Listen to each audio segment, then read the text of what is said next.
It's a big ship. It's a cruise ship from America.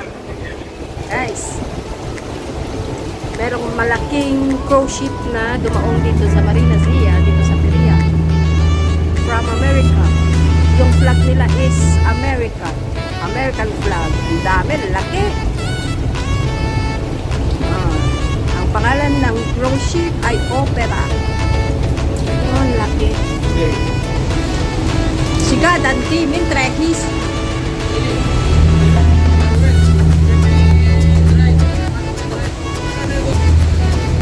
Hello guys, rain or shine, we're going out. Oh, tignan nyo naman mga kakupelas. Umulan man o umaraw, it's bad weather, pero kami naglalayag. Oh, tignan nyo ang ulap, ang kalangitan, mga kakupelas, super. Tapos yung tubig, oh, kami aalis. Kahit bad weather.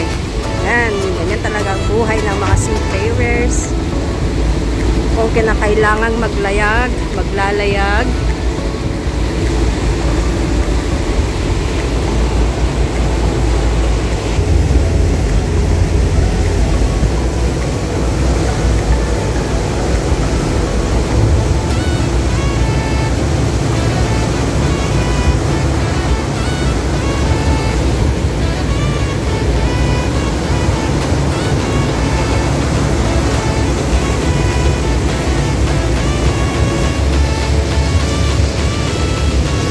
Ayan mga kupelas, aalis kami ng aming marina. Ang ulan, bad weather. Pero it's a prank. It's a prank. Sorry po.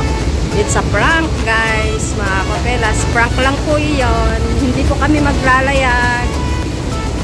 Dadali lang namin ang yate doon sa Perama kung saan yung mga boat na papagawa. Magda-dry dock lang po kami. Dry dock po ng aming yate. Meron lang ipapagawang parte ng yate.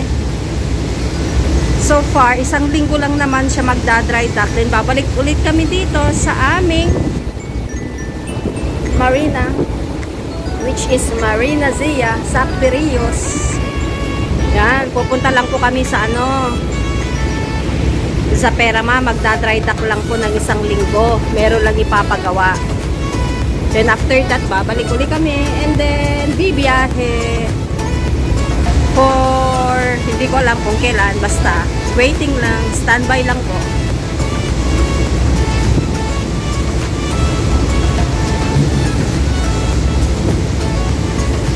Rain or shine, kailangan dalhin ang yate sa dry dock.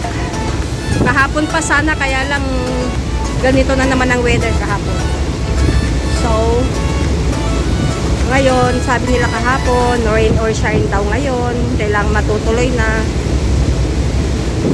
Kasi, time is cold.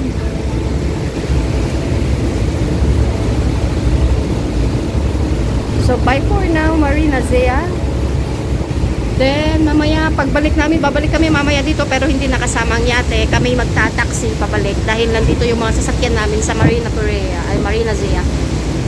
So, kailangan namin magtaksi mamaya pabalik sa Marina. Then, after that, every morning or every, araw-araw po yan, every day, doon ulit kami papasok pa rin kami. Pero doon sa Perama kasi, kailangan naming tignan itong boat, itong yate.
yung talagang port nila.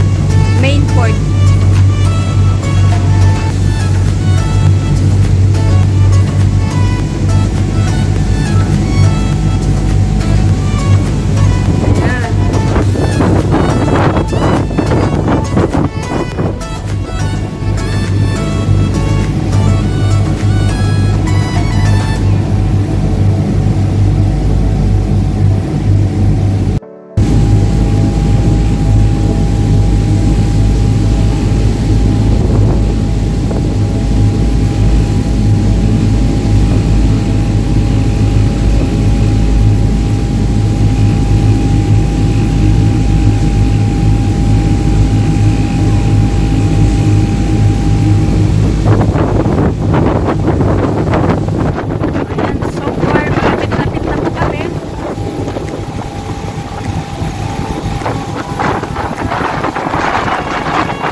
Hindi pa dito, bungad pa lang ito eh. Nasa bungad pa lang tayo.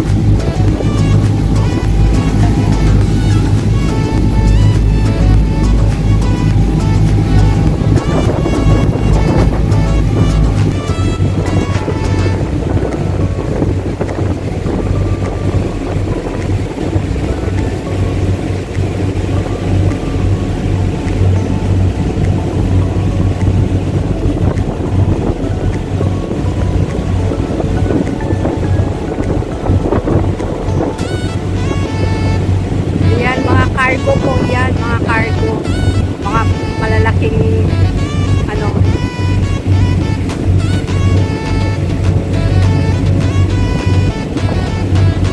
Nandito sa buwad yung mga ano, mga cargo yan para sa shipping.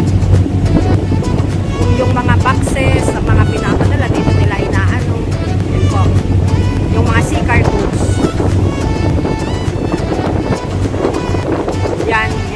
Daming mga boxes, mga cargo ang mga yan. Dito sa bukat po yan. Then sa mga susunod na parte, ito na yung mga places kung saan nagda-dry dock ang mga yate. Madami pong company ang mga nandyan. So, sa amin, ewan namin kung same company pa din. Kung nasaan yung mas maliit pa dito na yate ng mga cargo ship po yan. Dito naman tayo sa may bandang kalwa.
Okay, so yan mga kapupelas, we're here at Paramount. So, ayan, mga nakikita nyong mga boat na yan, mga yate na mga yan, dry dock na po ang mga iyan.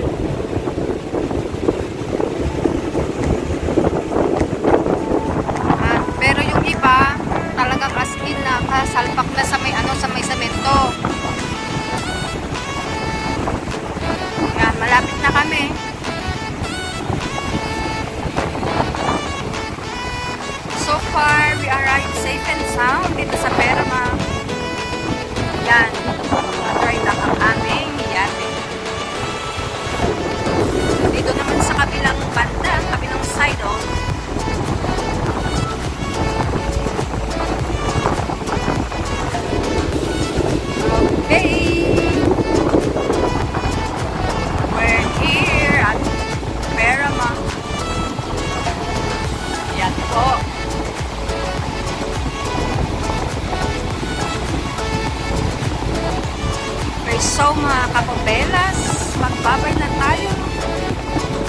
again sa ating susunod na video.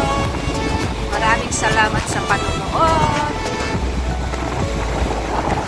Ayan. Bye-bye mga kakukelas. See you sa ating next videos. God bless po sa ating lahat.